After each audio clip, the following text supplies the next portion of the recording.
কথোপকথনটি শুনবো।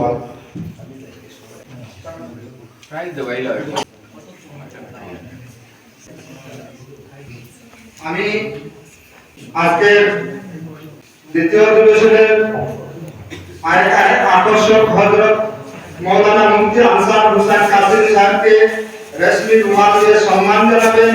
আমাদের গ্রামের গৌরব মাওলানা আবিদুল হক কাসেমী সাহেব।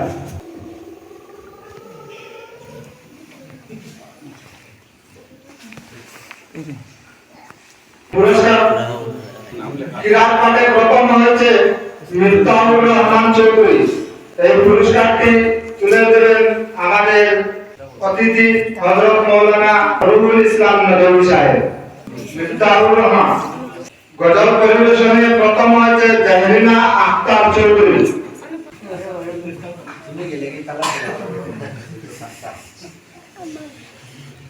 জুম্মার নামাজ প্রদর্শনীতে ইমামের ভূমিকা নিয়েছেন আফফান আহমদকে পুরস্কার।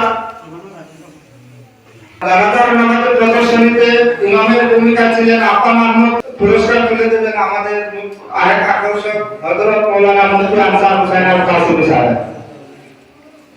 কথোপকথনের বিশেষ পুরস্কার আব্দুল্লাহ মাকরুর এবং তাহমিদ আক্তার চৌধুরীর পুরস্কার তুলে দেবেন আমাদের আজকের সভাপতি মহোদয়।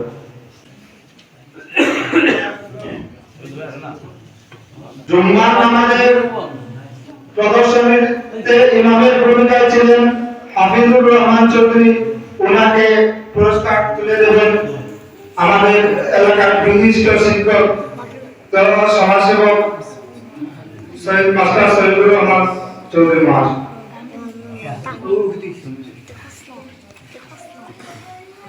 জুম্মার নামাজ প্রদর্শনীতে মুফতির ভূমিকায় ছিলেন আফফান আহমদ চৌধুরী।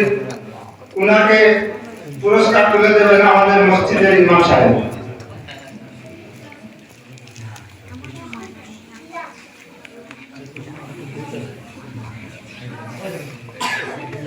এবারে পুরস্কার বিতরণী और मुल्तान कुशले भूमिका ছিলেন নাদিবা তারিন চৌধুরী। নাদিবা তারিন চৌধুরীকে পুরস্কার তুলে দেবেন আমাদের শ্রদ্ধেয় মাস্টার।